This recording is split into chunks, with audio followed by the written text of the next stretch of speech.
தற்போதைய அண்மைச் செய்தி. தென்மேற்கு வங்கக்கடல் பகுதிகளில் உருவான காற்றழுத்த தாழ்வு பகுதி தற்போது வலுப்பெற்றிருக்கிறது. அது தொடர்பான அண்மைச் செய்தியை பார்த்து வருகிறோம். தென்மேற்கு வங்கக்கடலில் புதிய காற்றழுத்த தாழ்வு பகுதி உருவாகிய நிலையில் அது தற்போது வலுப்பெற்றிருக்கிறது. இன்று காலை உருவான குறைந்த காற்றழுத்த தாழ்வு பகுதி ஆழ்ந்த காற்றழுத்த தாழ்வு பகுதியாக வலுப்பெற்றிருக்கிறது.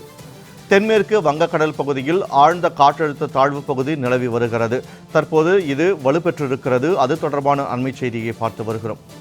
கூடுதல் விவரங்களோடு இணைகிறார் எமது செய்தியாளர் லாவண்யா. வணக்கம் லாவண்யா. தற்போது காற்றழுத்த தாழ்வு பகுதியானது வலுப்பெற்றிருக்கிறது. இதனால் தமிழ்நாட்டின் கடலோர மாவட்டங்களுக்கு என்னென்ன பாதிப்புகள் ஏற்படக்கூடும்? விவரங்களை விரிவாக பதிவு செய்யுங்கள். வணக்கம். வங்கக்கடலின் காற்றழுத்த தாழ்வு பகுதியானது வலுவடைந்துள்ளது. ஆழ்ந்த காற்றழுத்த தாழ்வு பகுதியாக வலுவடையவும் வாய்ப்புள்ளது. வங்கக்கடலில் இன்று காலை உருவான குறைந்த காற்றழுத்த தாழ்வு பகுதி ஆழ்ந்த காற்றழுத்த தாழ்வு பகுதியாக வலுப்பெற்றிருக்கிறது. தென்மேற்கு வங்கக்கடல் பகுதியில் ஆழ்ந்த காற்றழுத்த தாழ்வு பகுதி நிலவி வருகிறது. மேற்கு வடமேற்கு திசையில் நகர்ந்து தென்மேற்கு வங்கக்கடல் மற்றும் அதனை ஒட்டிய மத்திய மேற்கு வங்கக்கடல் பகுதிகளில் வட தமிழ்நாடு ஆந்திர கடலோர பகுதிகளில் நாளை பிற்பகல் வாக்கில் ஆழ்ந்த காற்றழுத்த தாழ்வு பகுதியாக வலுவடையக்கூடும் என இந்திய வானிலை ஆய்வு மையம் தெரிவித்திருக்கிறது. இதன் காரணமாக தமிழகத்தினுடைய பல்வேறு மாவட்டங்களில் கனமழை முதல் மிக கனமழை பெய்ய வாய்ப்பிருக்கிறது. இன்றும் நாளையும் தமிழகத்திற்கு சிவப்பு நிற எச்சரிக்கை கொடுக்கப்பட்டிருக்கிறது. அதாவது அதீத கனமழைக்கான சிவப்பு நிற எச்சரிக்கையானது கொடுக்கப்பட்டிருக்கிறது.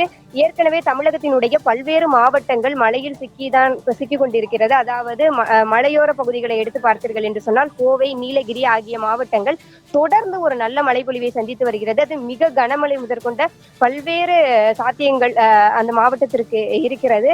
அதே போல தென் மாவட்டங்களில் அதிகமான மழைப்பொழிவானது இருந்து வருகிறது.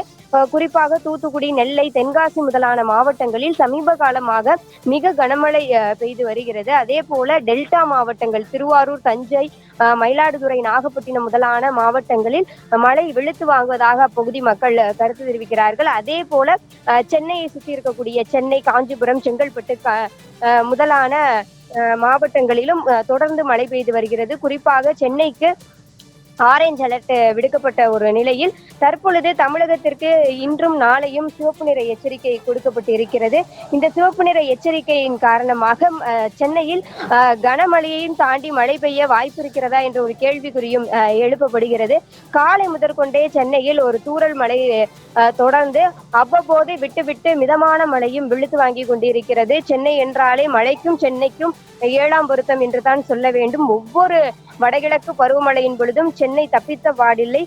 தொடர்ந்து மழையினுடைய அளவு அதிகரிக்கும் என இந்திய வானிலை ஆய்வு மையம் தெரிவித்திருக்கிறது. அதிலும் குறிப்பாக கடந்த ஆண்டை விட இந்த ஆண்டு மழையினுடைய அளவு அதிகமாக இருக்கும் என ஏற்கனவே முன்னெச்சரிக்கையாக இந்திய வானிலை ஆய்வு மையம் தெரிவித்துள்ளது. அதே போல சென்னை வானிலை ஆய்வு மையமும் தெரிவித்திருக்கிறது. அனைத்து விதமான முன்னெச்சரிக்கை நடவடிக்கைகளை மேற்கொள்ள வேண்டும் என வானிலை ஆய்வு மையம் தொடர்ந்து அரசிற்கு அறிவுறுத்தல் வழங்கி வருவதை நம்மால் காண முடிகிறது. தேசிய பேரிடர் மீட்பு குழுவை தயாராக இருக்க சொல்லுங்கள், அவசர உதவி எண்கள் அறிவிக்கப்பட வேண்டும் என மருத்துவ உதவி, மின்சார உதவி என பல்வேறு உதவிகள் மக்களுக்கு கிடைக்க வழிவகை செய்ய வேண்டும் என வானிலை ஆய்வு மையத்தின் சார்பாக தொடர்ந்து அரசுக்கும் அறிவுறுத்தல் வழங்கப்பட்டு இருக்கிறது. எப்பொழுதுமே வங்கக்கடல் பகுதிகளில் ஒரு காற்றழுத்த தாழ்வு பகுதி உருவாகிறது என்று சொன்னால் அது மேலும் மேலும் வலுவடைந்து ஒரு புயலாக மாறக்கூடிய ஒரு சூழல் இருக்கும் பொழுது கண்டிப்பாக தமிழகத்தை பொறுத்தவரை ஒரு மிகப்பெரிய ஒரு நல்ல மழையானது இருக்கும். அந்த மழை வெளுத்து வாங்கும் பொழுது தமிழகத்தினுடைய பல்வேறு மாவட்டங்கள் தத்தளிப்பதை நம்மால் காண முடியும். சென்ற ஆண்டுகள் அப்படித்தான் இருந்தது. அதே போல இந்த ஆண்டும் இருப்பதற்கான வாய்ப்புகளும் நிறைய இருக்கிறது என வானிலை ஆய்வாளர்களும் கருத்து தெரிவித்திருக்கக்கூடிய ஒரு சூழலில் தற்பொழுது இந்த அறிவிப்பானது மிக முக்கிய அறிவிப்பாக பார்க்கப்படுகிறது. ஏனென்றால் வடகிழக்கு பருவமழை தொடங்கிய பிறகு உருவாகி இருக்கக்கூடிய காற்றழுத்த தாழ்வு பகுதியாக இது பார்க்கப்படுகிறது. இது மேலும் வலுவடைந்திருக்கிறது. இனி வரக்கூடிய அதாவது தென்மேற்கு வங்கக்கடல் பகுதியில் இந்த ஆழ்ந்த காற்றழுத்த தாழ்வு பகுதி நிலவி வரக்கூடிய ஒரு சூழலில் மேற்கு வடமேற்கு திசையில் நகர்ந்து தென்மேற்கு வங்கக்கடல் மற்றும் அதனை ஒட்டிய மத்திய மேற்கு வங்கக்கடல் பகுதிகளில் வட தமிழ்நாடு ஆந்திர கடலோர பகுதிகளில் நாளை பிற்பகல் வாக்கில் ஆழ்ந்த காற்றழுத்த தாழ்வு பகுதியாக வலுவடையக்கூடும் என இந்திய வானிலை ஆய்வு மையம் தெரிவித்திருக்கக்கூடிய இந்த கருத்தானது மிக முக்கியமானதாக பார்க்கப்படுகிறது. காற்றழுத்த தாழ்வு பகுதி ஆழ்ந்த காற்றழுத்த தாழ்வு பகுதியாக வலுப்பெற்றிருக்கிறது. அது தொடர்பான அண்மை தகவல்களை வழங்கியமைக்கு நன்றி லாவண்யா.